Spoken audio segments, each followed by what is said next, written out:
আমি পার্লামেন্টে কথা বলতে চাই। আপনারা যদি আমাকে সুযোগ দেন তাহলে বাংলাদেশের অসহায় মানুষের পক্ষে পার্লামেন্টে ভূমিকা রাখবো। চট্টগ্রামের প্রতি বিমাতা সুলভ আচরণ করা হয়।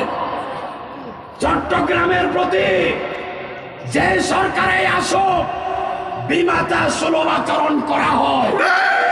আমি চট্টগ্রাম বন্দর এবং চট্টগ্রামের পক্ষে চট্টগ্রামের স্বার্থ নিয়ে আমি পার্লামেন্টে মুভমেন্ট করতে চাই।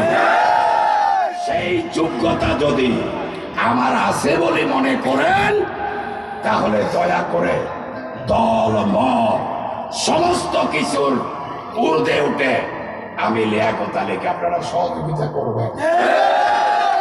আমি সারা জীবন ফুটপাতে চায়ের দোকানে আড্ডা দিতাম, কারণ সাধারণ মানুষের সাথে সবসময় মিলেমিশে থাকার চেষ্টা করেছি।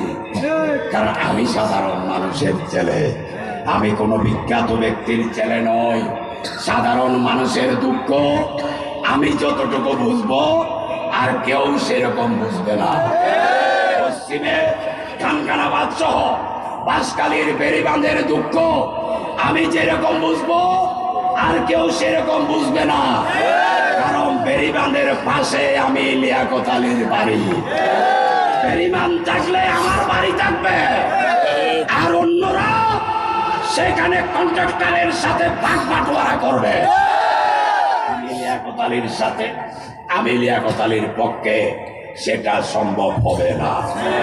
আমি বাঁশখালীর জলকদর খাল এবং শঙ্খ নদীকে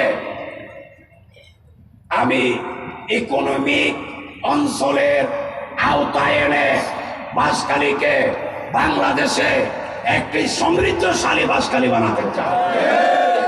পরিশেষে আমি আমার দলের প্রতি আবারও আহ্বান জানাবো, বাঁশখালীর মানুষের ভালোবাসা, বাঁশখালীর মানুষের আন্তরিকতা আপনি সম্মান দিবেন। বাঁশখালীর মানুষকে আপনি আলাদা করবেন না, দয়া করে বাঁশখালীর মানুষকে আলাদা করবেন না।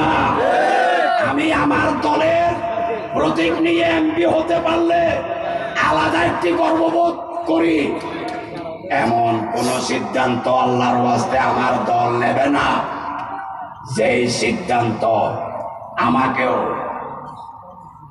আমাকেও কঠিন সিদ্ধান্ত নিতে বাধ্য করে। আমি কি বলছি আপনারা বুঝে নেবেন। পরিশেষে বলছি, পরিশেষে আপনারা যদি চান আমি কি করব আপনারা বলে দেন। আমি কি করতে পারি? নির্বাচন তুলে দেখান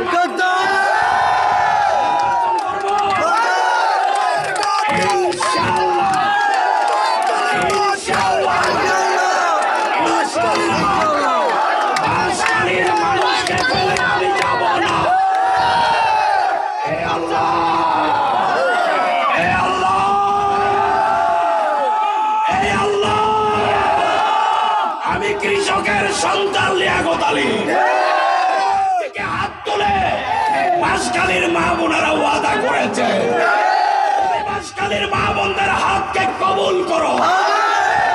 আসসালামু আলাইকুম ওয়া রাহমাতুল্লাহি ওয়া বারাকাতুহু।